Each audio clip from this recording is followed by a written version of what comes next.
Nakoki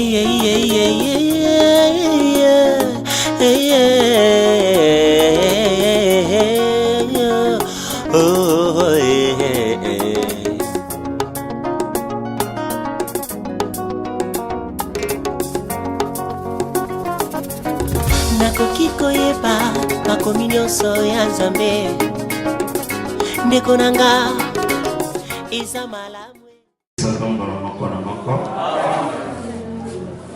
et que la paix du Seigneur est likolo na yo. Tozali tellement en confiance dans Nzambe apesi biso temps c'est kabongiseli biso aussi la bénédiction. Donc ce qui a sangisi biso c'est que c'est pour nous bénir. Vraiment la carte na oyebaka ke soki na ye na ndako na Nzambe na ye na ndako ya solution. Tant on a attentif à la parole, il faut que cette parole est couillée par le pambolanga puis qu'on fait la makambolanga. Il faut toujours vous allez être très attentif, vous allez être distrait. Vous allez être aux awana me makanisi na yo ezana makambo mususu tikaki libana. Évitez un mouvement dans ton esprit. Mobimba na yo zala na cardinalité. Ezali pamboli pona yo. Et les guignons sont au kanisa. La parole de Dieu c'est tout pour toi. Motema na yo mobibezala na lilobo ezali kobimao. Yo moko komona olamu nzamba kosalela yo. Tozana Nzambe ya bomo, Nzambe ya solo, ya pesaka kimia. Oya kokisaka bilembo na ye kitoko likolo na bana na ye. Tozwi texte na biso Exode 23 verset 14 à 17.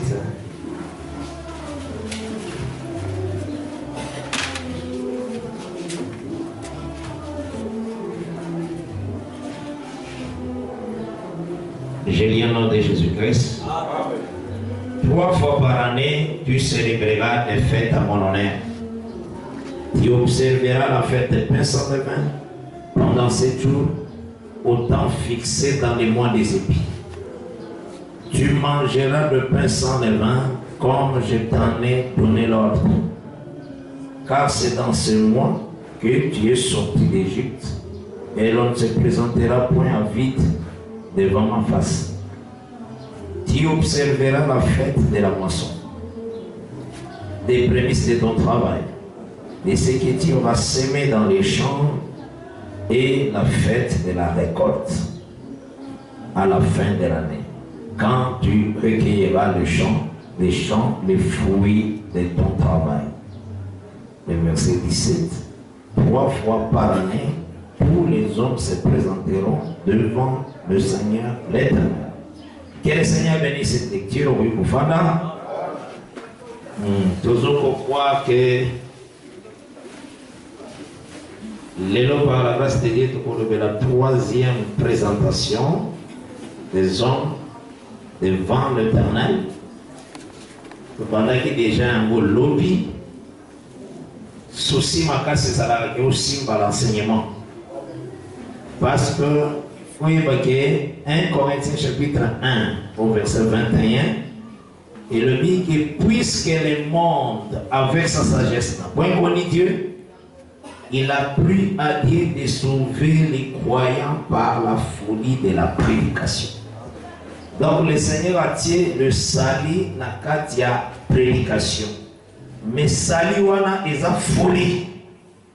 Donc on ne peut pas comprendre, c'est très difficile. Quand on va dire que l'idée a isolé ça. On va raisonner comme une folie. Bien, la Bible dit que c'est folie de la prédication. En tout cas, parce que c'est que tant que Yesu mataki ne kuno sa sopi makila limbisi masomo la biso nyos. Et à l'iboma moi on comprend na poza te. Que son qu'on dit mi bon moi c'est quoi ça bona yo. C'est une folie. Vous aurez na malam. Bon moto boye moto ko sosora na uzindo na yangote. Donc c'est que na kati na ite linyonso totali c'est que l'année à grâce, Eza n'a 3 présentations des hommes. Là, tu vas déjà qu'on le verra en haut. Donc, il y a d'abord première étape. na kati communions où ils ont dans les Écritures saintes, d'abord le Seigneur Jésus-Christ. Yenda Zali, le chef, la tête, il y a les communions. Azali dit sommet na kati les communions. Ce qu'on m'a dit, comme je sais quelque part, ce qu'on m'a dit Jésus-Christ, c'était talabien, l'Écriture. Azawan. Vous avez un Yenda Zolbana Jean 5, verset 39 à 41. Vous sondez les Écritures. Vous pensez en voir en elle la vie éternelle. C'est bien elle qui rend témoignage de moi. Les Écritures parlent de lui. Bien ami, vous ne voulez pas venir à moi pour avoir la vie. C'est qu'il faut d'ailleurs comprendre que quand il lit l'écriture, il faut aux accomplissements de l'écriture pour avoir la vie. Donc la lumière de cette écriture, il y a beaucoup des arrivées. Il y a beaucoup de monde total, c'est qui d'abord, oui. Les lois que le Seigneur appelle ce qui les Israélites, et ça prophétique. Prophétique et les Koloba, et Koko qui s'ama na suite y attend. C'est ça la prophétie. Donc la loi, ils allaient d'abord la loi sacerdotale, où il peut s'amener que nous l'ayons moussala qui bon dans l'attente de faire nos salema, wana zambe a bongolaki. C'est ça il précède. Et le dit solo, comme il y a changement de sacerdoce, il y a nécessairement changement de la loi. Wana est par rapport à la loi sacerdotale. Le lingue ya kosala na kibongaka. Zamba zalai kopesa mosala na famille ya Aaron, na maison ya Lévi. Nda pesa ki mosala. Zona na malam. Et puis alobaki boye nganga nzamba koumelaka seko te. Soka kufi mwana naenda zo remplacer. Ya mwana ezaki na sacerdoce alibusu. Maintenant tant que sacerdoce est changé. Sacerdoce est changé ça. Et ça sous sacerdoce transmissible était. Donc et ça sous sacerdoce c'est ce qui n'a pas et qui pas mwana te. Oui, il y a des gens et où na papa et qui na mwana. Parce que bien sacerdoce transmissible. Sacerdoce d'Aaron. Mais sacerdoce il y a tout royo na boyo kanyoyo et ça intransmissible. Les souverains sacrificateurs demeurent à perpétuité. Azako ume la seko. Vous savez la mala? Dès que le changement, il y a aussi changement et loi. Loi et l'imotion oyo batali saki na Hébreu 7 échangé zani. Et ça que na sacerdoce wana sacrificateur azako muta na famille Aaron na kata Lévi. Mais awawa oyo azui sacrificateur a outil na Jida. C'est ce que Hébreu 7 désolé. Ils ont dit ce changement. Vous savez maintenant, il y a moyen que la loi a changé. La loi na kati na yango, la loi a aussi comme prophétie. A sakola ki makambo e koya. Yango moni soko tangi Matthieu 11 verset 13. L'Écriture résolve que la loi et les prophètes ont prophétisé jusqu'à Jean. Tout ça et sakola ki. Donc loi à prophète. Ok encore dans Matthieu 5. Dans Matthieu 5, l'Écriture résolve aussi pour eux.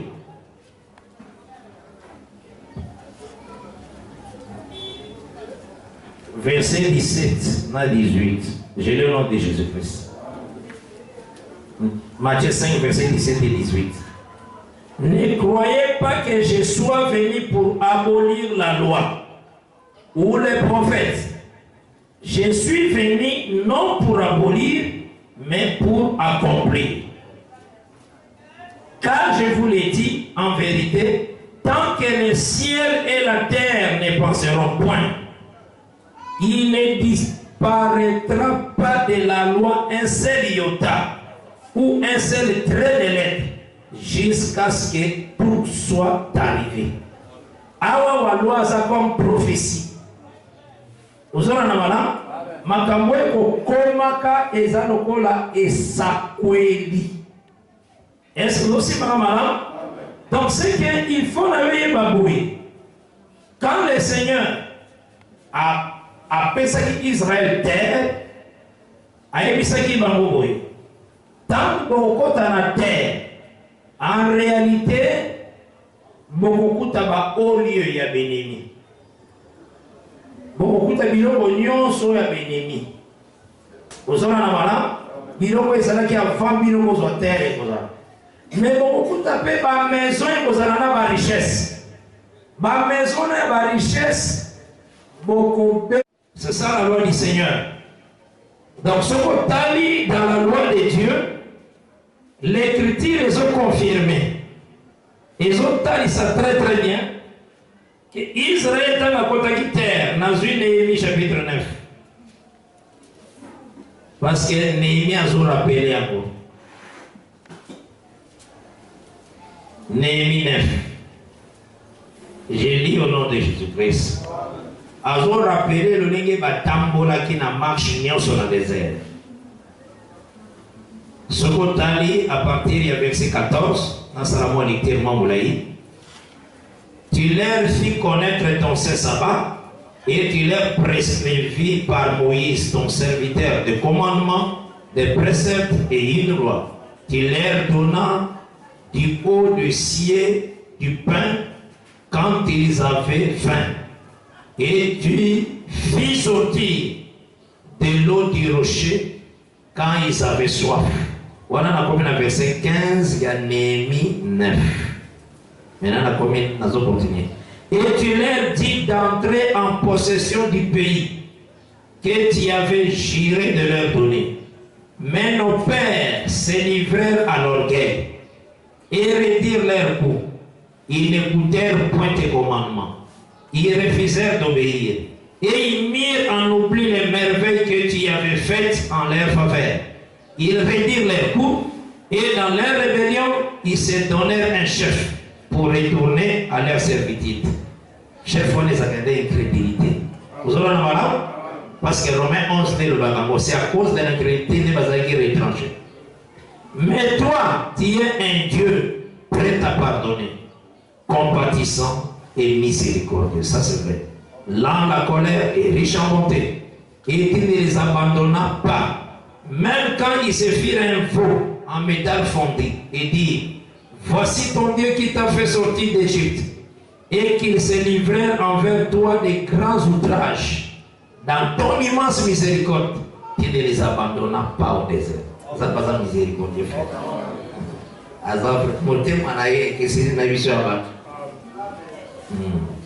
Et la colonne de nuée ne cessa point de les guider les jours dans leur chemin, ni la colonne de feu de les éclairer la nuit. Colonne de nuée les jours, colonne de feu la nuit, dans le chemin qu'ils avaient à suivre. Verset 20. Il leur donna ton bon esprit pour les rendre sages. Tu les refusas point ta manne à leur bouche et tu leur fournis de l'eau pour leur soif. Pendant 40 ans, tu pourvis à leur entretien dans le désert. Et ils ne manquèrent de rien. Leurs vêtements ne s'usèrent point. Et leurs pieds ne s'enflèrent point. Marche à 40 ans même à le vibiter. Tu leur livras des royaumes et des rois et des peuples. Donc tu partageas entre eux les contrées. Et ils possédèrent les pays de Sion, roi de Hesbon, et les pays d'Og, roi de Bazan. Tu multiplias leurs fils comme les étoiles des cieux.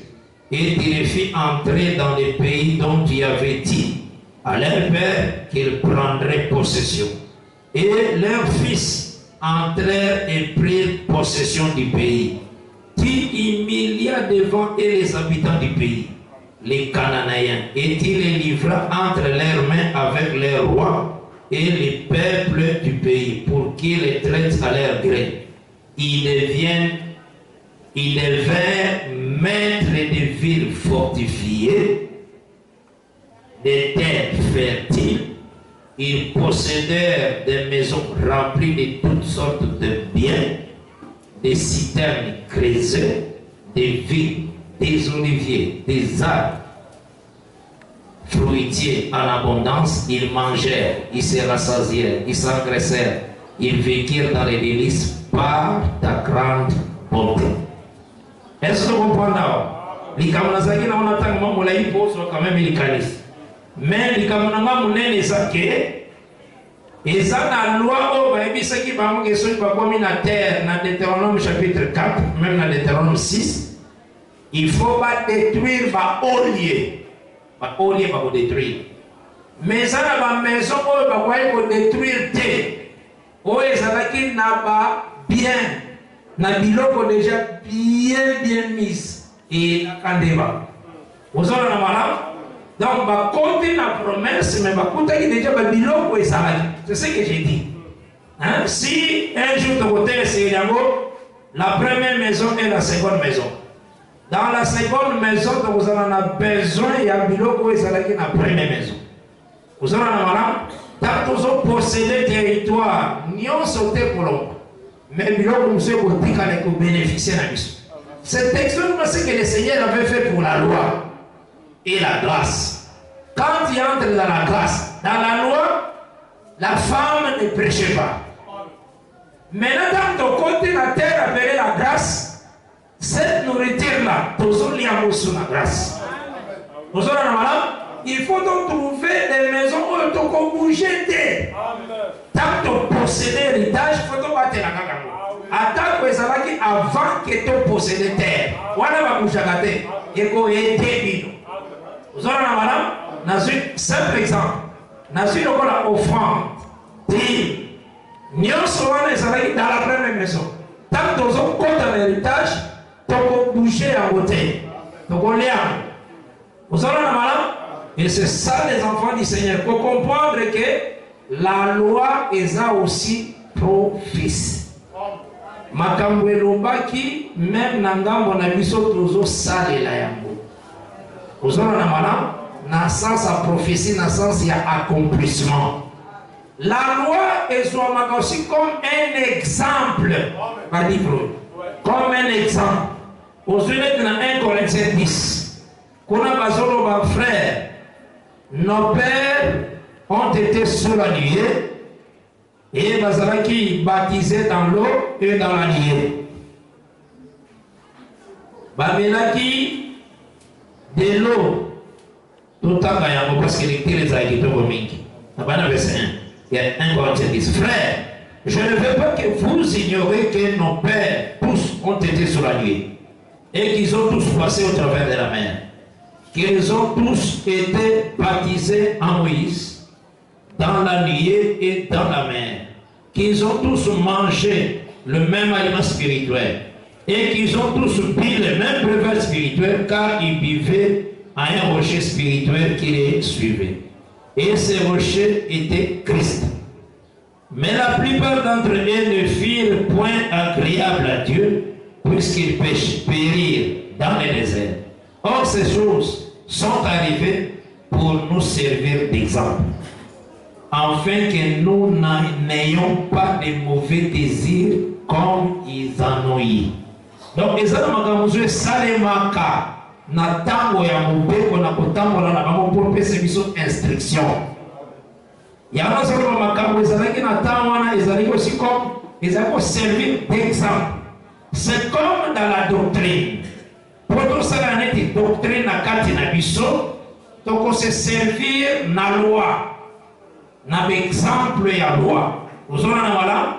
C'est comme dans la loi, Moïse a dit ce qui va au de la part de l'Éternel, va traiter un problème par la déposition de 2 ou de 3 témoins. Le dernier des témoins toujours utilisés pour résoudre un problème. Vous en avez là? Na loi Moïse des alaki que na kati ya kanso ki mutu moko aza na lèpre et que va confirmer sa lèpre ba tie libanda ya kan et sa loi. Maintenant tout ça de la mort na kati na biso na templace. Tout monde un frère azotambola malamu te azoto sa nyoba zambete to reprocher ayokite to lobiango dans l'église. Tu expliquer la situation de l'église, mais tu vois qui est là dans l'ibandate. Aujourd'hui, la procédure est là. L'église fait ça au courant. Il y a les cambo, il y a beaucoup de l'ibandate à Kosalem. Ndekolo, bisomoko tolandi, azoyokate. Tala azaboy. azos croquer makamba bato azobika na bomo iboy to reprocher ayo kitende to ko reprocher la dernière fois maintenant devant toute l'église. Voilà tout est mis frère. To conseiller yo que au suivre au sungaye. Vous allez voilà. Donc vous allez informer la situation en déco na péché en déco. Vous allez voilà parce que son ni on est sauver. Celui to moni ndolenge to tike na mu église. Vous allez voilà. Ya ko comprendre avec ngai pena que n'a trouvé frère mayoba vate. Vous allez voilà moi. C'est ça la procédure de la Bible. Et toutes ces procédures, c'est Moïse. Vous allez voilà. Donc c'est que les gens même tant que vous avez un peu sur les Camboya Libala, tant que vous avez les Écritures, d'abord les bas et la famille à moi si Andima Mobali. Vous savez, il y a un nombre de famille à moi si sont Andimi Mobali et qui va y habiller tant que vous avez ibadeliwana.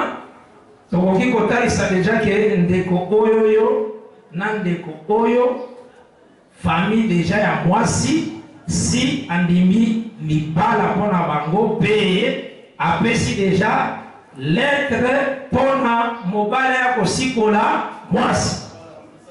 Watu za informé. Maintenant to sala ni moto azali ko kamba biso ko lobama to sambela pona bango po papi katanyo solo na komibatela lisumu ekota te na kati na bongo ina na bango po nanu babalani te totelemi tosambeli po nzambe ya bomba bango osola na mala na ntango wana tokobana mona bango te mwasi na mobali komata kodescendre te baza nano kaka ser frère osola na mala. Donc, ça c'est sœur, frère. Tout au long de la marche à Israël, tout le monde sait que Israël a rassemblé pour la Likambouya, Libala Moko. Donc, 40 ans Mobimba. Et tu as le matin que, ah, les loni, Moïse a sandi si pour frère Moko Yadan, a soba la sœur Mokadan. Et tu as la mais non, mais tout le monde a la tête, tu vas pas. Mais il y a un rassemblement à peuple. C'est ça le problème dans la mission. Et ce que vous avez il y a un rassemblement peuple qui peuple, là, ceux qui sont uniformes, ceux qui sont pour frère Mokadan, Abobala, Nasser Mokadan. Et tu as la même place, il y a ma porte, et tu as la tête. Et ça, c'est catholique. Ceux qui sont catholiques, tu peux la facilement. Voilà mon conseil, la vie sans papa à Rome. Vous avez la malade, tu peux la facilement. Donc, et tu as la salle. Tant que ça dit mention à ma mariage, oh, et ça dit va bien l'affaire des péors. Et ça dit qu'il y a séduction, oh, les Israélites, il y a des Madianites, des Moabites. L'affaire ya Cosby na Zimri. C'est la part où balobela qui kabuya ba mariage mais ça qui ba faux mariage. Oyo Zambe a silikaki pe le pe en Zambe et bomaki ba bébé. Ozona na Moïse a dit qu'à rassembler la convocation de l'assemblée de Pona mariage. Tala ba jour à la convocation de l'assemblée d'Israël. Et ça cause par rapport à la fête où le Seigneur a fait ce qui va mon nombre chapitre 10. Donc la trompette est pour des fêtes. La fête en dans Lévitique 23, et ça qui va fête à l'honneur de l'Éternel. Donc le coup, ça nous le coup on a fait toi. Et ça va ça. Mais maintenant comment est-ce na lati chemise pour na pesa le coup mon frère nanga. Donc, il y a un frère qui est Zambé. Vous savez, et ça, à l'honneur de l'Éternel. Vous savez, la convocation de l'Assemblée. Il y a eu la fête de la nouvelle ligne. C'est selon les Écritures de Dieu. Dans Nombre chapitre 10. Il y a bien la fête à plein lit. Donc il y a eu des choses que le Seigneur a tracées qui ne les pas respecter. Mais il faut que na kati ya ba famille ba milule za kozala nango esengo mutabali babalisi bapesi pe de kona bango masi pa mobali pe basepe même na cour royale pa ya wa ebosa de makerene na ye aza accepté azwi pe na ba fille na ye oyo bakotambola na ye ti bakende kotika ye na palais royal wana na ba ndako na temple te. Oh, ton bon frère, na sœur, basimbi, ceux qui n'ont pas, ba servant catholique.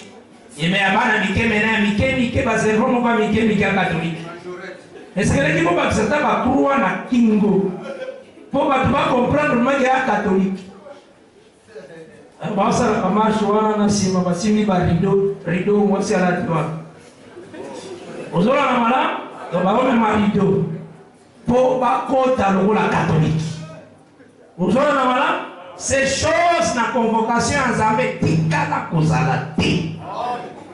C'est pourquoi vous trouvez que on a mis Paul, Pierre, Jean, Jacques, la salle va quitter wana te. Et c'est aussi maman et tikala kozala matin. Il faut faire très attention. Donne gloire à l'Éternel. C'est très important. Maintenant, il a monité toujours na quatre églises. Et ça va qu'à l'église, c'est seulement pour bénir. Parce que tout le monde qui est le Seigneur, tant que qui attend, tant qu'il va manifester, il est béni. Dans la place que vous avez à moi. Vous me dites, François, il est béni. Parce que nous avons appelé ça bénédiction et pas à sacrificateur pour bénir les peuples.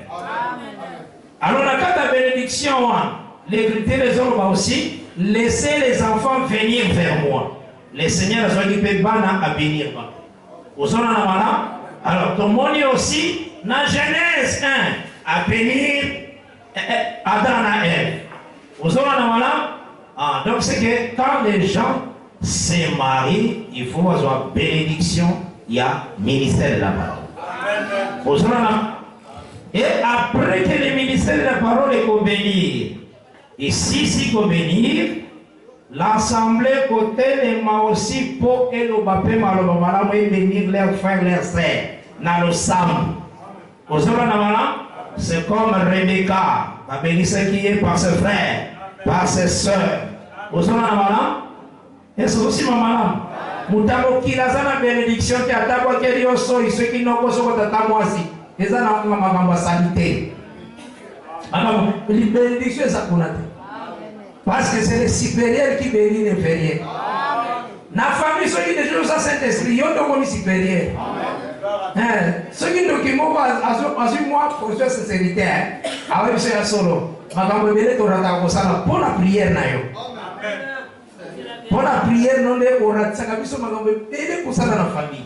Tant que vous savez pour la battre, vous avez payé la vie du moment, vous avez déchaîné votre famille, à ça vous pardonne. Souvent déchaîné à ça déchaîné. Vous avez la malade, c'était une grâce à aujourd'hui pour yo le bénissable. Et aussi, c'est ça la foi des saints. Nous savons que ça n'est quoi. Vous avez la malade, Ngaïta mon papa Nangaï Azaraki très malade, très malade. Azoko côté les matins, Mano Saraba, ok, à Monica Niboka déjà monté. Alors, nous avons un catholique. Pundani balukinga apoa ya bobikisa. Ngangaye. Yasa kina mboka mususu ngape na mboka mususu. Ngangaye ngalo lingana kuyaka kusala so nganga ki. Ngangaye telema basana confiance anga. Asali. Nganga wana rubia tuka kawe toko kamote. Balukisu nganga mususu. Deuxième ngangaye. Ayo musala bani ero ko kiti. Troisième nganga balubike.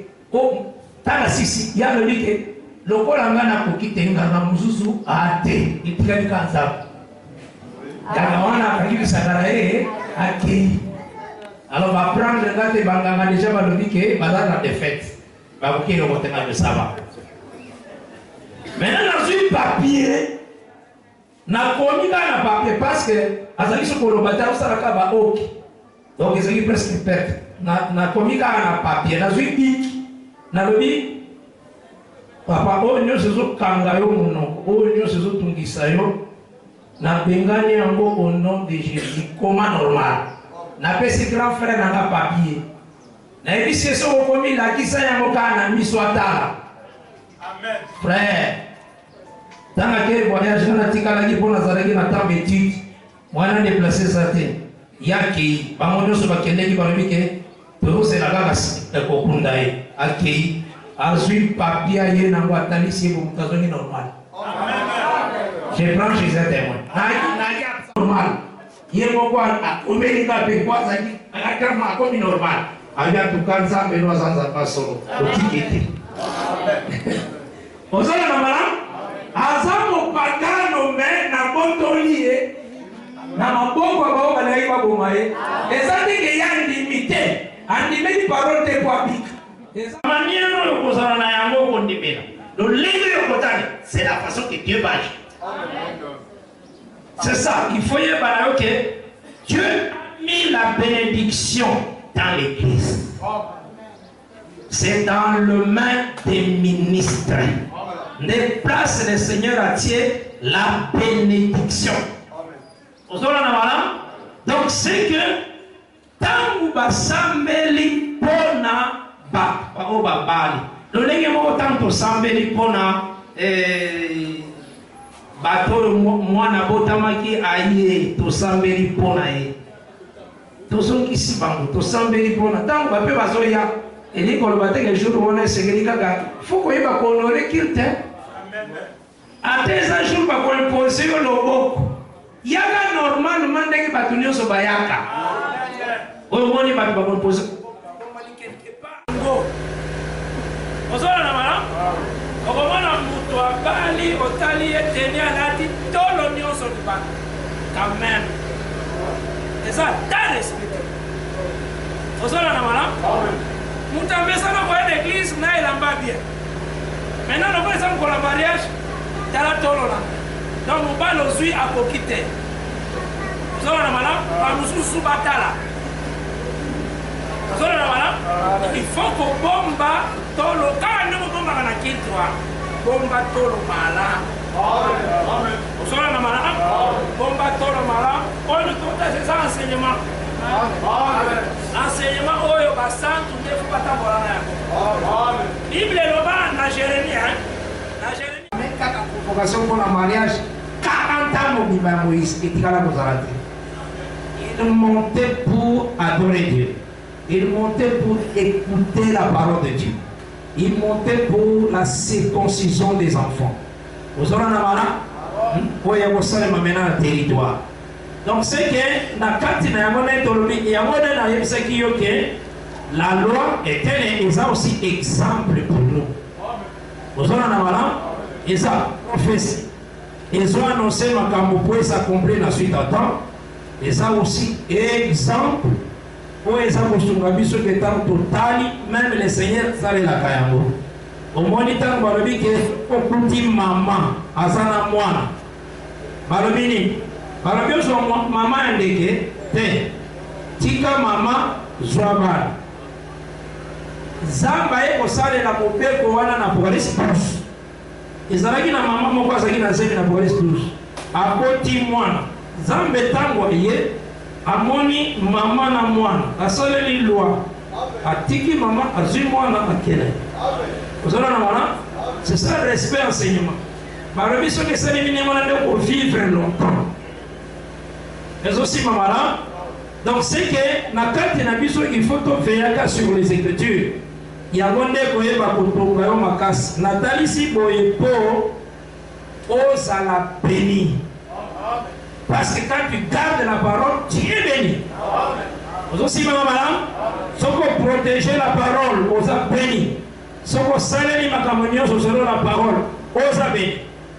Maintenant après qu'il te aussi là mutu mususu pe akoma sepela na ye na ngolo na lolenge na bonzambe asepeli ba benir ye kaka esili asali na ye festin te ya monene eza ndenge aza na makoki te Et là, on est promis mariage.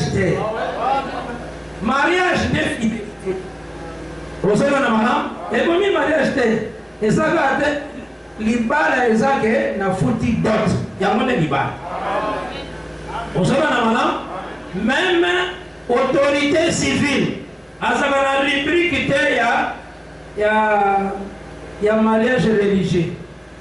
À ça va la rubrique rubrique naye ezalaka toujours où vous savez dans la famille.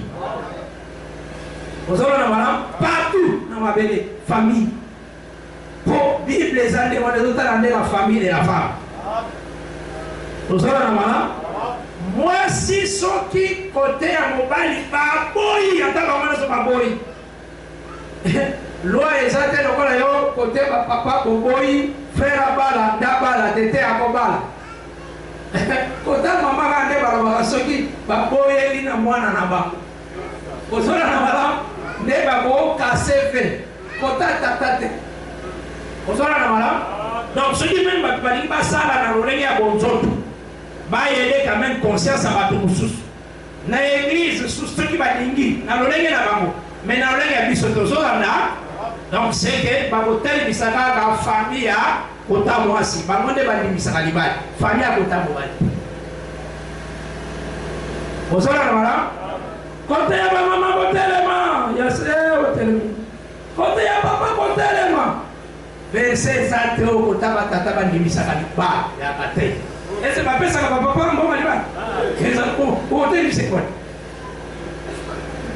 awa wana nombre biso tolobi teke tokotelemisa bato awa tokomemanga témoignage oyo tokouta nango kuna samedi so tomemi témoignage wana oye totalisi bino ke na litatoli ya bonzambe basala nzambe bazalaki na likambo wana ntango tote ezopesama tomonaki bandimaki mpe bapesi mwasi batei na bino bakosa bino te bapesi information ici eza teke yo toza na église tomona pesaka mopakano micro. Est-ce que vous avez un bon papa? Vous avez un bon. L'église ensemble. Les peuples écouteront ce que diront les ministres. C'est ça. C'est là micro papa on a fête naïe. Il y a pourquoi ceux qui fêtent naïe alors. Wabi famille à côté de tata. Ah, bon télé malabine attends on peut se dire trois kits bon matani kolo bon na nami. Wabi kota mama botelemi na bino. Nous avons promettement des hommes qui a hier fait. L'église les ministres de cher formaka église makambo. Ça cher. Nous avons la mala. Ndena lobi soki ngomema makambo ya mabota na kati na église bon. Akotelisa ndeka kota mwasi soki ya mais ça n'a pas base parce que témoignage c'est la chair. Vous avez la malam? Autrement, na moi parent. Papa na maman ni ma père parrain. Parrain voilà kota maman zo pamsa. Zo pamsa sœur moi. Kota frère pas zo pamsa. Na évangile parent zakate. Oti que la ministre va s'occuper na ba marié. Hein? Teni kala basala ka musalawa bazana onenge basukipaka na bamare o biso to parrain na biso na to juité parrain na biso ko sa frère na frère so na nyo so na uzo catholique yo so parent wa place na la fête uzo wa ozo sero ma mariage o mona ndo ko misano ne tipeze ezale soki ezalaki mbele Timothée kaka conseil pas Paul Timothée mpona bamarie bisa bapare basokipe na bandaka bamarie bien tomona recommandation wana te zate otomona mpe azwi mpe parango mpe mwana payen okomona parango payen ide ata makambo azambe te nde pare na ye ya mariage wani biloko bamesana nango babi komesana ekomaka neti solo ekomaka neti eza freko fonu kaka pare moko apesaka toli eza cher ozala na wana Donc il faut, et ça y est, c'est mon mini qui m'a par votre pasteur. Et ça très bien. Et ça un vrai modèle. Vous savez, madame, et ça comme prémisse à ma campagne, ça dit homme. Vous savez, madame, après, ma sous-soir, ma voyage, vous savez, madame, c'est très bon. Donc, c'est que ce sont des choses où le Seigneur peut faire un parce que c'est la parole. Donc, on a ici tout simplement pour la Colombie là, loi comme un exemple. Ça va? Comme un exemple. Où il faut instruire nous pourquoi le Seigneur attend qui boye, pour tomber aussi notre vie. Je pense que tu dois avancer par la grâce de Dieu. Donc, c'est que Nakati Nayango, pour Taïsaki, déjà, première présentation, et ça, d'abord le Seigneur a sécuit acquis. Il y a l'homme à présenté dans l'année, première fois. Et Nakati Naye, pour les prophètes Bazali, Nabiso aussi pour Zali. Pour ça qui l'écriture, pour ça qui livre, il y a Ephésiens chapitre 2, versets 6 à 7. Nous sommes morts avec lui, ressuscités avec lui, assis dans les lieux célestes en Christ. C'est bien dit, en Christ. Donc, pour faire des donc, pour que déjà vous allez présenter dans les lieux célestes. On a dit première présentation. Et ça, c'est le début de l'année.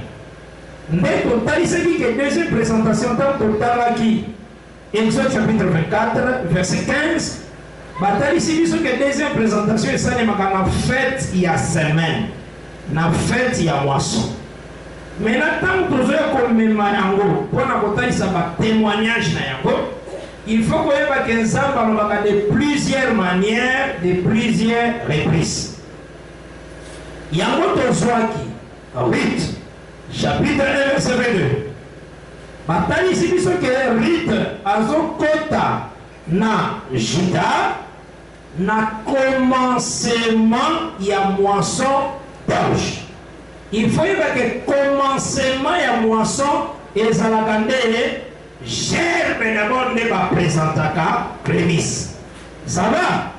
Gerbe va présenter la prémisse, ne la prémisse qui 1 Corinthiens 15 au verset 20. Christ est notre prémisse. Ça va? Il y a un peu de pays qui mort ensemble, ressuscité ensemble. Et bon, rite à côté de Jida. À côté de royaume Jida, à côté de Bethléem. Tu veux dire moi? Et dans l'enseignement, les Lévites et sa concubine. Que les livres sur le prophète Eza Babilanga. Ça va? Eza Babilanga. Jésus-Christ, c'est ce qui sont déjà dans Jean 4. Alors, il y a la moisson déjà assis et commis. Tu veux dire madame? Alors, il y a la kombuka et c'est cocu. Alors, il y a Jean 4. Tout ce que nous avons, pourtant, c'est très important.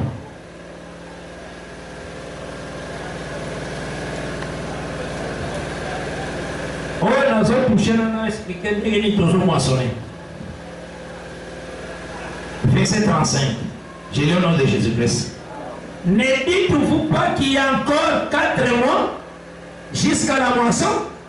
Voici, je vous l'ai dit, levez les yeux et regardez les champs qui déjà blanchissent pour la moisson. Celui qui moissonne reçoit un salaire et amasse les fruits pour la vie éternelle. Donc, il y a moissonné Ndundate. Et ça veut dire qu'on moissonne pose la vie éternelle. Donc, ça va dire la beauté sur le bilan quand même. Et c'est ça le bilan, quand on ça la quota, c'est qu'on a, il y a travail, la quota, c'est qu'on a, celui qui a moissonné pour vie éternelle. Hein? Et ça, il a un on a le bilan de la ça. Oh, ils sont moissonnés sur vie éternelle. Bien, bien. Moisson à zone loba, ils ont des critères à ma prophète. Aussi, maman, moi. Ça va dire des critères à ma prophète. N'a pas moissonné, rite. Donc, ça va là, et ça rite, parce que rite, ça va élever l'église. Rita uti na Moab. Moab azalaka mwana ya Lot. Tozoka na malamu? Boazo abala ye. Auti na Jida. Jida soko kiti azouta na Abraham. Abraham aza côté ya mobali, côté ya Boaz. Lot aza na ngalo mwasi côté ya Rita. Tozoka na malamu? En réalité, ça dit Abraham abali Lot. Yango moni tozalaka na verset oyo Lot abundela Abraham ezalaka te. Neti biso tobundela na Jésus te. Jésus kaka nda abundela biso tobundaka ne na kati nelonga na ye. Tozoka na malamu ha? Po Abraham nda kenda kodélivrer Lot. Et puis soki Lot azalaki sauvé, eza nde mpo Nzambe akanisaki losambo ya Abraham. Atikali koloba tika akanisaki losambo ya Lot ezalaka te. Verset wana ezalaka te. Oyo akanisi nde losambo ya Lot nde mena abikisi Lot te. Eza nde losambo ya Abraham. Totala verset. Parce que les chrétiens les savent pour les enseigner.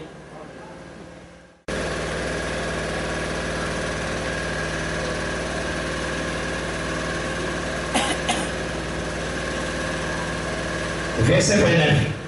J'ai le nom de Jésus-Christ. Échapper Lot du milieu du désastre. Voilà.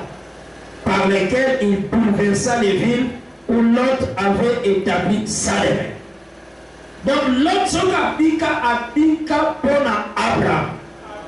Ah, mais Lot azalaki moto ya masumu tete. Lot des pierres de Lot était juste. Azakoba mazan.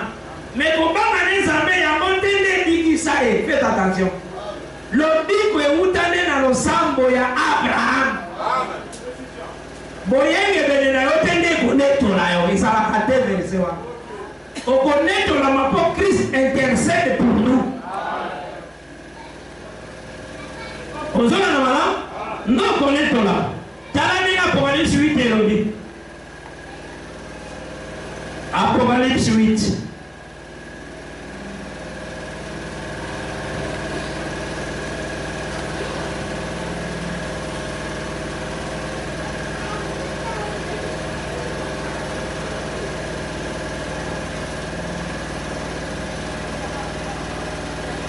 Verset 3. J'ai lu au nom de Jésus-Christ. Voilà, non, voilà. Et un autre ange vint. Et il s'éteint sur l'autel. Et il y a un encensoir d'or. On lui donna beaucoup de parfums. Afin qu'il les offre avec les prières de tous les saints. Sur l'autel d'or qui est devant le trône. Remarquez. Ma prière ma sœur de Dieu c'est ça qui va. Mais ma péché là nous pas parfait pour à tumbambeka ya ma prière ma sœur de Dieu se fait ça na parfait. Tout ça là voilà. Oh, Cantique des Cantiques chapitre 1 le dit. Dans l'église, nous sommes à la page à Cantique des Cantiques. Et ça livre à Sony. Donc, ça la Bible, les amis, là, ils ont Sony dans la Bible. Maintenant, il y a un modèle dans l'élo, dans mon groupe de prière, dans l'église visionnaire. Pour le même milieu. Dans le Cantique des Cantiques, donc il y a un Cantique des Cantiques. Et ça, la Cantique, moi, ils ont une Cantique de Mos. La Cantique, ils ont des matières. Loyembo eza te litea. Loyembo lo ba biso ba te ba na biso ba cantique. Mais ça na cantique moko eza likolo ba cantique nyos. Wana eza amour Jésus Christ. Vous savez na bala? Ya mo eza loyembo ya banzembo nyos. Ne balobi qu'il me baise de baiser de sa bouche. Car ton amour vaut mieux que le vin. Tes parfaits ont une odeur suave. Ton nom est un parfum qui se répand. Donc, Congo Nzambe, ça parfum. Maintenant, pour nous prier, nous avons un parfum.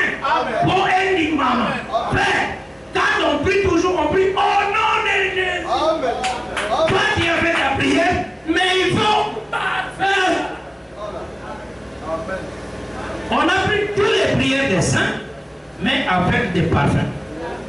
Vous savez, et on a offert ça. Donc cela veut dire, ma sambo na biso poba yamba yango, et ça selon les promesses de l'Éternel. Parce que comme on a jamais ça n'a pas comme ma casse. Au moni, Israël tanga saï koya zo d'Égypte. Azalai ko tambola na Congo ya oui. Congo ya nzambe Abraham, Isaac, Jacob. Yega za ko tambu saï.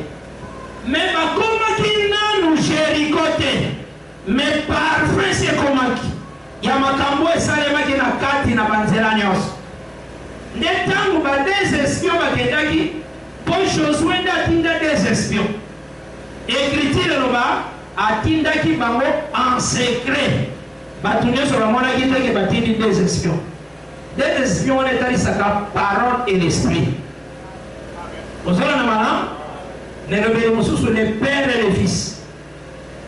Aussi maman, tant que baye ko konta nanda kwa Rahab, bon tumba nyoso Rahab, batona mi bale badongolia. Aussi maman moi, leur présence, le ligne mon cas la parole de Dieu est pas là. Ils ont changé. Ils ont perçu la crainte de l'Éternel. Il faut n'avoir que tant que les deux espions de côté de Rahab, les salis pour la Rahab, ils allaient dans la gata pour naïe. Si vous va utiliser, ils allaient dans la gata. Bala qui s'y est dans la ligne à Bossalé. Il y a un autre qui attend que tu vas t'avoir qui te s'accorde sur Kabana Zambé. Vous savez, Zamba est pas qui biso. Attends, aux oeils, Bananzoum. Attends, aux hommes à Mukewa. Batinyo de nos hommes à Miloko na Wenzi. Au Kei Wenzi. Au Bosani Roko na Mutu. Au Lobio Mama Alexandre Gambongo. Te! Alexandre Gambongo te. Tant qu'on s'en a son lien qui est jambon en zone. Batuni ni tungu les arabes. Attends, Dieu soit dans vos amours les Garango. Vous allez qui Zamba et Baki. Vous allez la mana? C'est ça là, Nabondumba Neme, fil Kramoisi et Zabarananga. Vous savez, madame, et c'est les gars qui sont venus à placer à vous. Et c'est aussi, madame, tant que qui va raba Zabien. À Zabien pour aller, à se faire au Kita, après ça la parole place. À tiens, des espions na poitrine à Nakunaï. Oh, poitrine est ça dans mon tout. Donc, Andimia Kita, ni c'est ce qu'il faut pour l'Inga. Pesa parole, la parole à la chef nayo. N'est pas à la bénir, vous à la sauver. Mais ce que vous pouvez parole, c'est Sikate, si. Naomi a Teyaki, Libala, qui est bien pour faire dans ma collaboration, autant de tout pays. Nimani a Tayo, aux Zabibas. Vous avez madame qui t'a dit pour sa parole est pour élever. Est-ce que c'est ma madame? Mais là, comment on a Josué 2? Azolo Baké, Basango, Yamakabu et Salemi, c'est ça les parfums. Toyoki déjà Masango et Béni Salemi Kuna Nanzela Dios. L'Olégue Zambé Nabino, à Longisibino Libosa Roi à Or, Nanibosa Roi des Bazans. Au moment où Sango avant peuple c'est un parfum. Ça va, hein? Voilà ce qu'on a Josué 2. On appelle ça l'écriture en mot. Josué 2. Donc c'est ça les parfums, les merveilles de Dieu.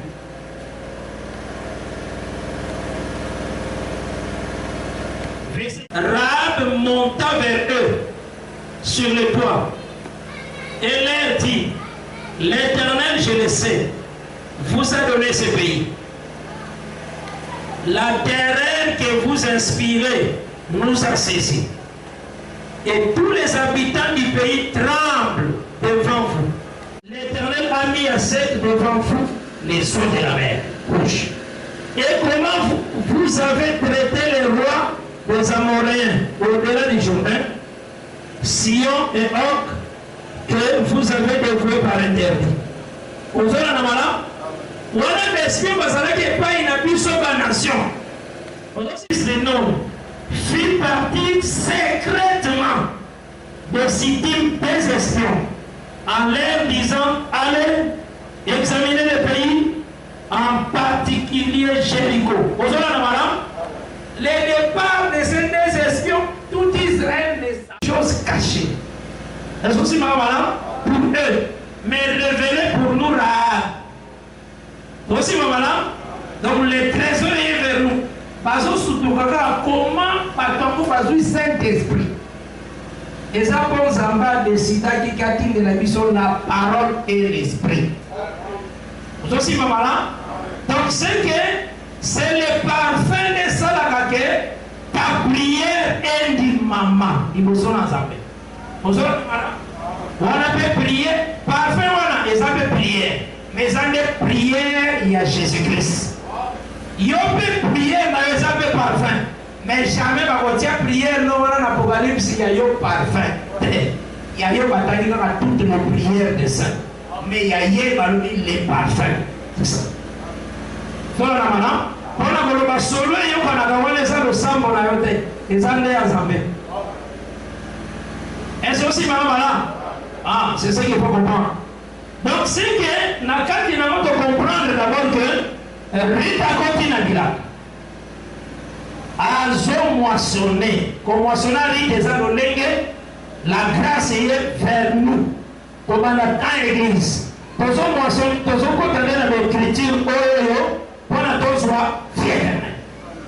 Ça va? Mais pour ça, l'année, 7 semaines, c'est que 49 jours. Total, c'est qu'il y a déjà l'autre. Et 50e jour, nous avons départ dans la mission. Tous ceux qui comprennent mal. Donc, dans le départ dans la mission de Salema, la deuxième présentation, la deuxième présentation, Nalobaki est un enlèvement de l'église. Ça va? Nazwaki 2 Corinthiens 11, verset 1. Nazwaki Colossiens chapitre 1 au verset 27, 28. Vous avez la malade? Est-ce que c'est bien malade? Nazwaki Ephésiens 4. Natalaki dans verset 11 et dans verset 13. Ça va? Donc, c'est que tu as la statue parfaite de Christ. Tu as comme les hommes faits. Donc, tu as comme un aboko qui peut te héritage. Il y a un monde. Deuxième présentation dans l'année. Ça va? Troisième présentation maintenant, toujours dans Exode chapitre 24. Troisième présentation, ça a la fête à tabernacle. C'est dans la fête à tabernacle, c'est un temps où les ans 7e mois. Lorsque le Seigneur a fait ce qu'il va faire. Après ça, il y a 3 fêtes, et ça va dans le 7e mois. Et ça, la fête des trompettes, fête des expiations, après fête, il y a tabernacle. 3 fêtes, on appelle ça dans le 7e mois. Mais il faut n'avoir que ça aussi prophétique. Parce que tout à l'heure, que la loi aussi est prophétique, ça va? Et ça qu'on annonçait. Le temps où le Seigneur a voyé maintenant aussi pour visiter Israël. Comment dans ce temps il faut que le prophète Nios qui dit à Jésus-Christ. Mouvement où je monde dans le prophète, au Goya comme on est pour qui s'est mis à Jésus.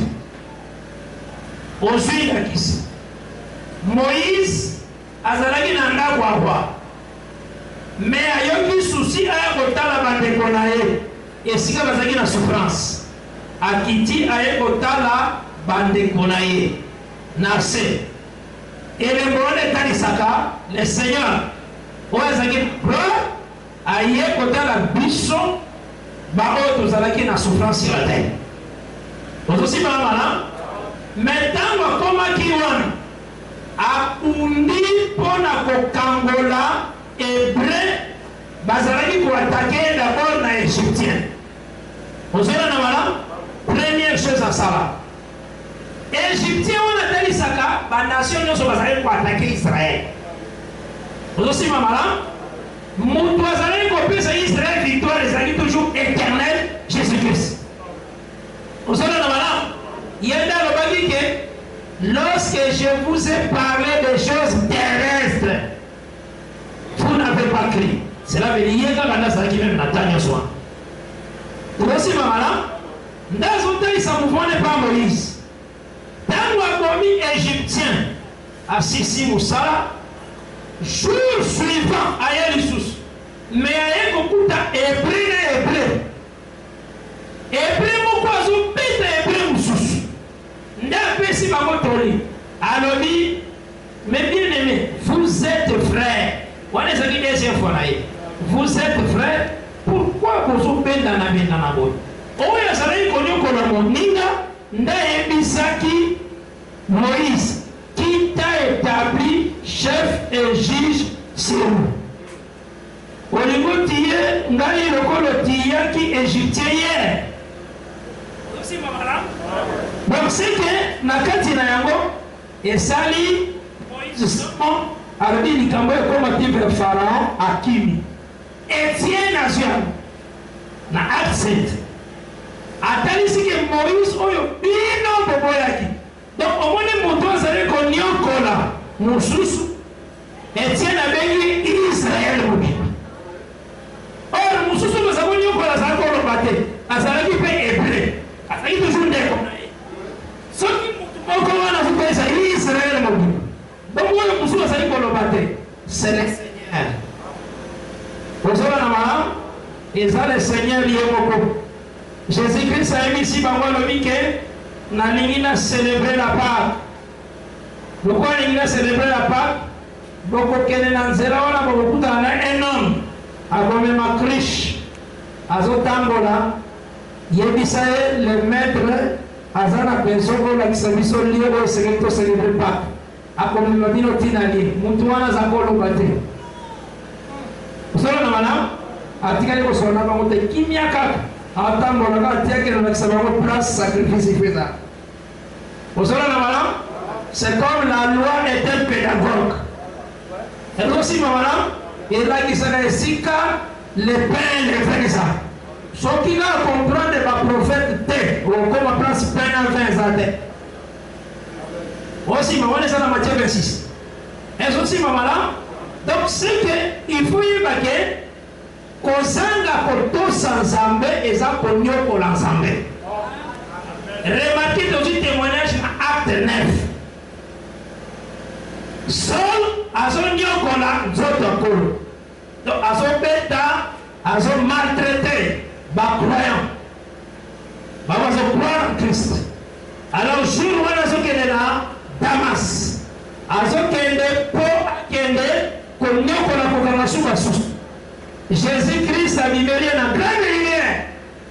La lumière, on les équipe plus que la lumière du soleil. Parce que la lumière, on a des sans soleil. Vous avez la ah, dans le vie seul. Pourquoi me persécutes-tu? Vous avez la comme ça, la photo, ça colle, ça peut persécuter. Et puis, si c'est le mini. Ba oyo bazali kozanga kotosa kolo ba oyo bakutaki mwana don spirituel et puis il fait souffrir le Seigneur.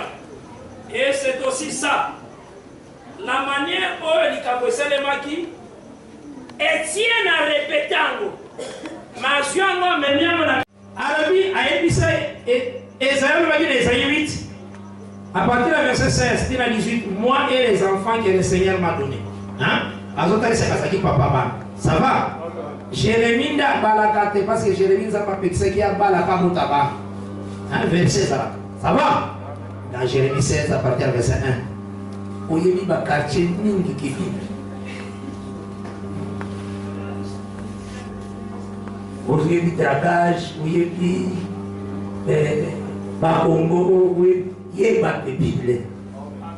Vous savez, tomo ito yeba na mapwani pa, mais yeba des Bibles. Soit quand t'as mon conjoint sur la 6h, 18h au moins il bande te moto ta des Bibles. C'est bien quand même. Mais qu'est-ce que ma copie koya? Mais mon écriture plus que copie. Koya koya peut me mission na téléphone. Et ça la tête. Mais aime Dieu plus que toute autre chose. Très important. Tant que nous avons les Arabes, nous sommes allés dans ma méditation. Nous avons vu déjà dans la que vous saluez la vie. Nous avons travaillé. On appelle Nami Beni, nous avons respect à ma camarade, tout ça. J'ai travaillé. Et bien, les actions sont considérées comme un moment que nous sommes à la Ndayaka. Vous avez du journal, et mon pauvre, ceux qui ne lisent pas. On va y battre.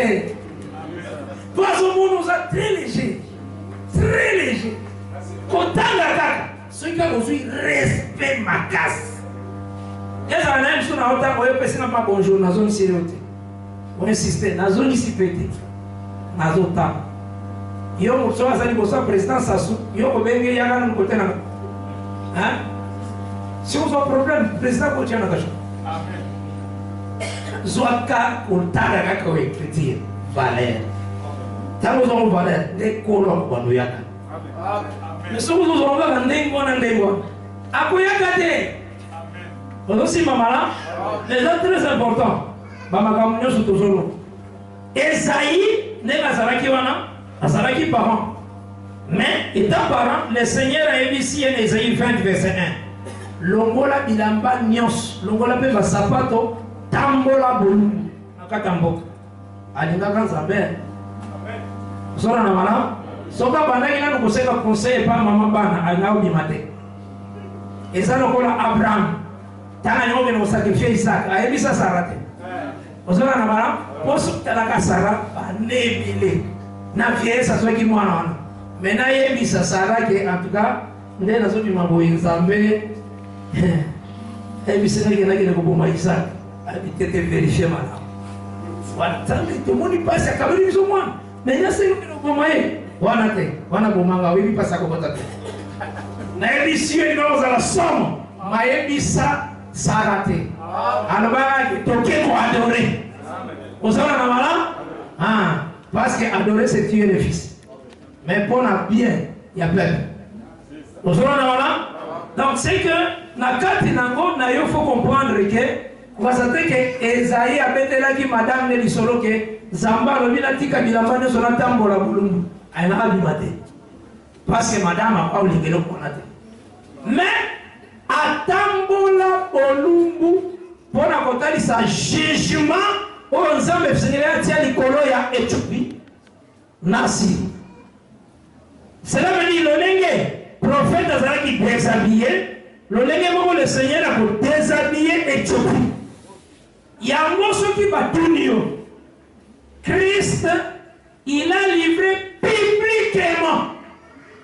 Hein? Il a livré publiquement les démons, les autorités. Sauf que il a livré publiquement les années. L'oba est ça, le légué chez Zatikala qui bolum. C'est ça, livrer les démons publiquement. Cet état-là. Vous avez un malade? Cet état-là, état on a continué. Vous avez la c'est ça livré publiquement. Publiquement, qu'est-ce qu'ils ont vu? Ils ont vu le Seigneur ni. Or, ombre de Jézali, Bamona Ézéchiel ni. Mais ni était Ézéchiel les ont le là, dépouillement à Éthiopie. Ni était Ézéchiel, donc tout nous Ézéchiel, ils ont le là, la chute de la Syrie. Vous avez la Bible? Donc pour moi, on ne venait pas à Jésus. Il faut qu'on ait d'abord Isaïe 20. C'est comme ça la Bible est ça. Et c'est aussi là. Il y a un monde qui n'a pas tambour là. Il faut, et nous connaissons ce temps toujours soulever, toujours veiller vraiment avec l'écriture. Et que quand la chose, il y a moins élevé, il faut tendre d'abord dans les Écritures saintes. Et ça a déjà les Sika. Il y a moins qui ça. Le Seigneur avait dit Jérémie.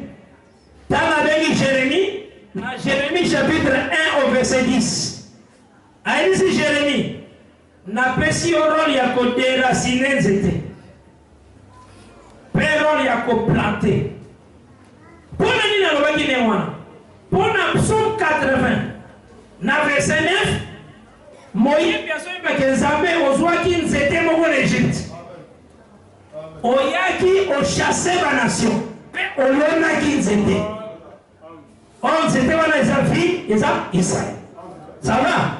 Maintenant aye pa Jérémie alobi Jérémie mission na pesi yo eza opiko na nzete wana alongo na mabe ministère wana ya Jérémie na Jésus ezalaki nani azalaki na royaume na maboko na ye Israël. Maintenant Jésus sekele kosala makambo ya Jérémie quoi apenga na Israël na royaume apesa biso royaume. C'est ça. Donc avant ça là asali nano pas Jérémie. Et aussi madame. Donc Jérémie ministère est déracinant États appelés Israël. Ministère à Jésus est déracinant Israël à royaume. Il y a moi le qui dans Matthieu 21 verset 43 le royaume vous sera enlevé et sera donné à une nation qui en rendra les fruits. Pour la nation on a raisonné que nous avons ça Congo Zaïre. Nation on a réponse c'est dans 1 Pierre 2 verset 9. Dans 1 Pierre 2 verset 9 on dit que nous sommes une nation sainte. Les gens qui croient basa une nation c'est écrit vraiment comme ça nation sainte. Vous savez dans 1 Pierre 2 verset 9. Donc dans Israël à l'ombre de la terre et ça l'air biso de côté comme riche. Biso de côté maintenant la chambre. Ça va? Ton côté n'a pas même parole. Parce que parole est qui a bisoté. C'est qui Israël. Mais ton côté Israël a dimi. Ton so voilà? Si y a mon na yebisa ki bino ke biso ça comme la vierge nanda la vieille. Mais concubine ça à Tanzanie. Débassi mes concubines à Tanzanie, mais vierge à Tikali Mobimba. Vous savez madame? Vierge wana corps à Christ oya 4 corps à Christ et ça biso maintenant corps spirituel biso l'église c'est un corps physique c'est un corps spirituel donc l'église c'est un vierge wana oya ça physique wana Israël asa kopatsa selon Juge chapitre 19 vous savez madame yenda Tanzanie ou ça comme terrestre vous aussi madame mais biso nous avons mobimba peut nous avons comme une vierge selon 2 Corinthiens 11 verset 1 à 2. Paul a dit je vous ai fiancé à Christ comme une vierge. Ça va? Ah, c'est ce qu'il faut comprendre. Donc c'est que Nathan a début année Israël a sali banda royaume. Attention madame, a sali banda ya promesse. Donc, Azali Banda ya une année. Biso de tous en ya une année. Mais tu aussi ça n'est pas parce que tu as l'air moisson aussi là. Tu as l'air ya deuxième présentation. Mais tu as année et vous continuez. Ça va? Donc, tant que biso de tous nous avons déjà classé. Tant que biso de et ça comme 4e fête dans Lévitique 23. On va faire la fête ya moisson ou fête ya Pentecôte. Ça va? On a des parts na biso. Remarquez. Élite va autant na Élysée, Aleka, Abanda Gilgal, accueilli Jéricho, après accueilli Bethel, après accueilli Jéricho. Donc, Tambola outil fil à Gilgal. Pourquoi Gilgal? Parce que Gilgal n'est pas place péché à Égypte et le roi. Voilà, t'as Josué chapitre 5. De Gilgal. Vous avez la madame? Parce que Gilgal est aussi quand Josué a Katabana circoncision. Dans Josué 5.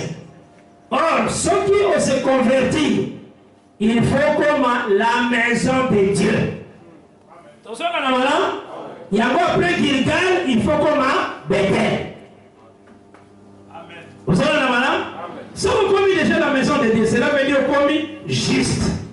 Vous commis justifié. Or, Jéricho, comme la ville de palmiers. On a la Deutéronome 34, verset 4. Vous savez la madame? Donc, moi, on a Jéricho, et nous avons ville de palmiers. Bah, comparaka juste comme les palmiers. Vous aussi, madame? Parmi la carte, et non, on va appeler royauté, Aramo. Vous aussi, madame? Quand Christ a zopota, Aramo, c'est le roi qui vient. Vous savez, madame? Donc, c'est que juste aussi, la carte de la royauté, c'est comme une prêtre. Asa co-héritier de Christ. Vous savez, madame? Et quand tu as une maison comme Bethel, tu as dit d'abord de se repentir, de péché la mission, tu as dit laver du péché, de tout suite, tu as commis pur, alors tu as commis habitation de Dieu, comme Bethel, et aussi tu as justifié, tu as la carte de vie justice, comme Jéricho. Après, on a Élina Élisée, Bakendati, Namaya Jourdain. Avant mon gars, Jourdain, on a 50 fils de prophètes. Cela veut dire, marche n'a pas mon sur ça 49. Il y a un moment avant 4 ça, 50 et ça. Vous savez, madame, 50 on a colongola 0 T 0 à saluer le communauté. Au moins 50 on a 0. Au moins 70 on a 0 comme il a 7. Place au moins 70, tika 70, et ça n'a dit n'a pas comment il y a 70. Si vous avez un souci à 7, Luka va 7 et ça. Lukango. Et ça. Ça veut dire que 7 et ça, c'est pour que la mousse s'y kawa. 70, Tikango 70. Amen. Vous avez un madame? Pour les la signification.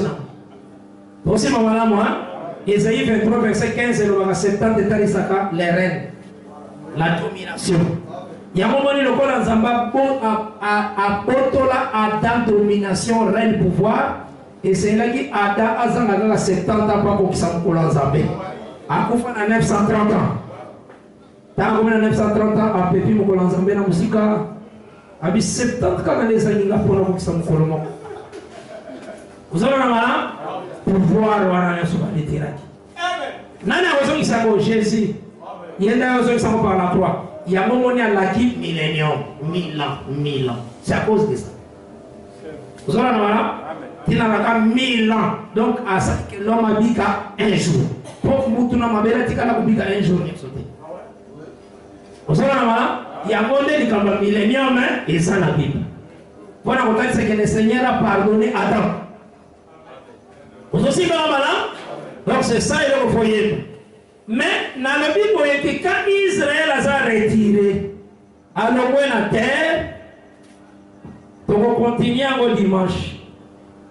Par la grâce de Dieu. Tous avez l'enseignement à l'abus. Tous avez l'enseignement. Donc, ils ont dit que tous les thèmes pour le dimanche, mariage. Tous ont été yandé. Tous ont été tous ont été mais dans ces circonstances, tant que nous avons la bénédiction, pour expliquer ce qui est fait après tout ça, ça va. Ils ont dit que nous avons on dirait que tu es qui t'a mariage. Vous savez, moi, pour battre nous, je vais vous dire que je vais vous dire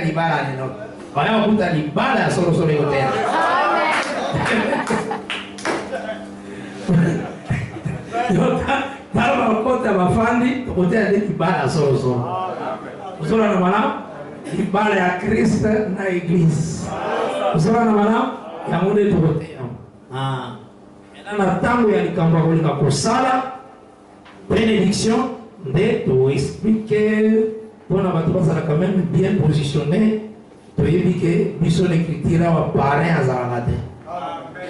Oh, sœur, tiens là nous connaissons dans le beau frère. Tiens, moi esclavagisme dans le beau. Oh, mais tiens là dans le beau autour. Maintenant, on a tout n'a qu'à vraiment. Nani a envoyé ça qui nous propose ça pour le mariage? Nani? Quand nous sommes tous là, nous sommes là, balata kaboite, n'est pas tout là. Nani a eu ce qui est balata kaboite? Quand tout là, pourquoi vous êtes pas complexé?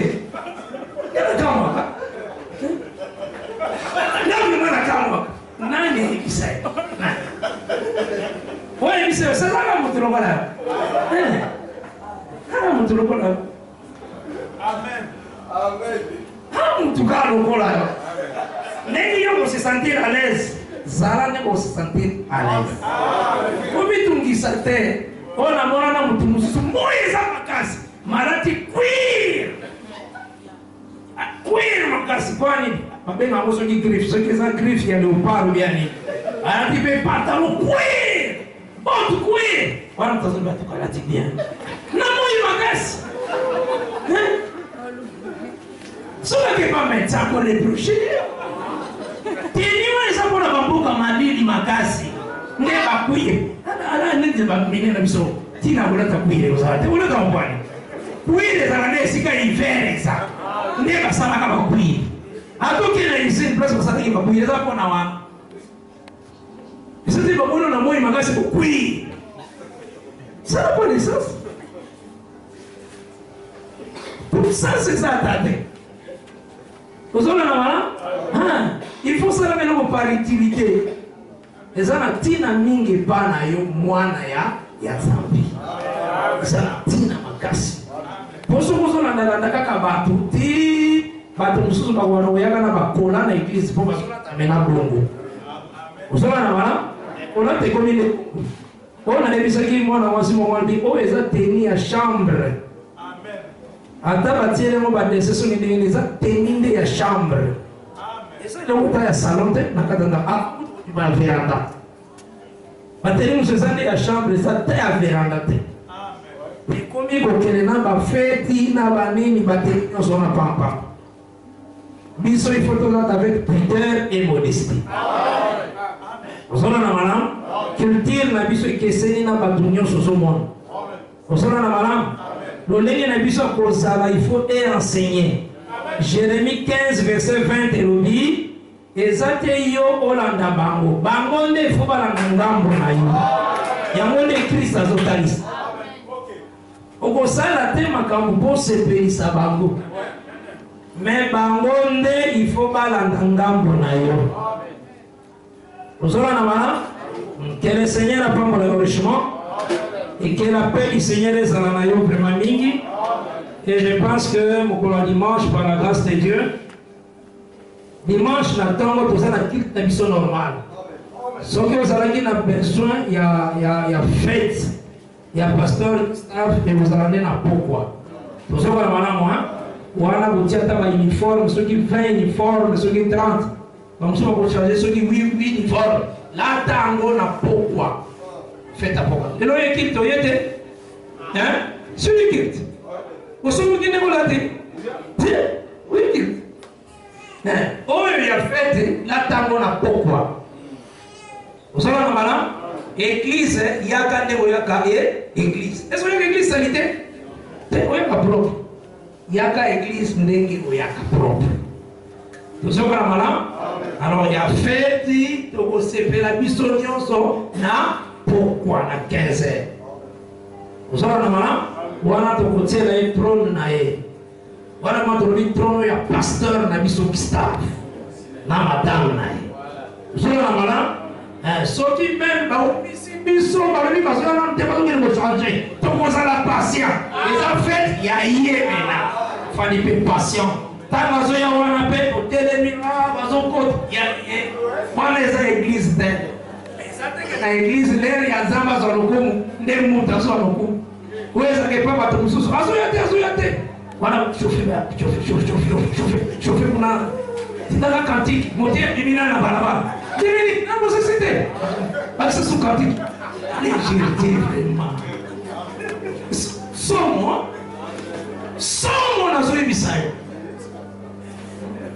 nataka kwambia bamajorete na bamama zela yango na feti kozala na malamu na kilte biso tokoya kilte mais kilte vraiment kilte vous allez la malamu pour kilte ngai sala na som o contribuer na mariage ya pasteur na yote mo bien la basika vous savez combien ça c'est ba besoin zalaki ya kosomba ba biloko opesite mais osombi bilamba kolata pour se faire yo kasi ko se faire so atali liste yo la tibia atali liste opesa kite c'est sengo so ka simplement ka moyoka bien on l'a dit très bien la fête à pasteur l'obésité et on se trouve normal pour y faire la kinya au moins avoir les gens normal non ayons la peau pour ça la poli comme pasteur, il faut même modérer Famboko. Ce qui va biloko oya mokili. Et ça, les parfois, on a un problème dans la famille. On nous qui on faut résoudre. Boni atatana yo dans la foi. Il y a où ils ont dit une parole. Mais vous savez la soupe. Vous savez calcul, vous savez programme. Mais on peut se faire au kimi. Maintenant, vous kimi en ce qui est soyez. On compte à tête pour la yamoga. Pour la yamoga. Parce que le oui reste oui. Ce qui vient après vient du diable. Et c'est pas le même qui pense à me. Il y a diable. Mais nous, on a le diable dans ta on donne au compte à l'ango. Engagement aux oies qui. Ça là est fort que l'eau est sina. Ata lobi. Ata yo pesa qui. Ce que vous baki ça. C'est fait ça aussi, pasteur Nayo. Pour que c'est fait ça, fait ma ministre. C'est très bon. Il faut savoir malin. Ministre, comment on a dit, il bota il est capisso. C'est la parole, frère, ma soeur. C'est la parole. Il n'est pas que, dans Dieu te bénira. Le Seigneur a bénir yo. Le Seigneur a bénir. Donc, ceux qui nous connaissent comprendre engagement, vous engager devant Dieu. Comme on a besoin qui consacre na yango te. Soko pesa ki te sala e lamba ke do te ke lamba wa ya ko pesa ndembo. Lata na yo propre. Te ka e lamba pesa ndembo e kota na musala. Comment se fait-il que yosa mo santo azobo sana liloba. Comment ça n'a pas été? Jean Lobi, n'aimons pas seulement en parole, aimons aussi dans l'acte. Quand on vous pose acte, il y a que le Seigneur a son monde à l'amour. Il y a que tout ça, il y a ce Christ ceux qui tolingani. Kolingani zara ko pesa vie na yo pona ndeko. Ko pesa vie pona ndeko ça même eloko ngana za nango. À télévision, na teki bongo na pesi pona libala. Na wana vraiment na pesi bongo nanga. Na wo kena sana ngo na pesi. Kozwango la légèreté. Et kozonga kate ezali kambo esale mieliki. Profitez aux wa bénédiction na kati.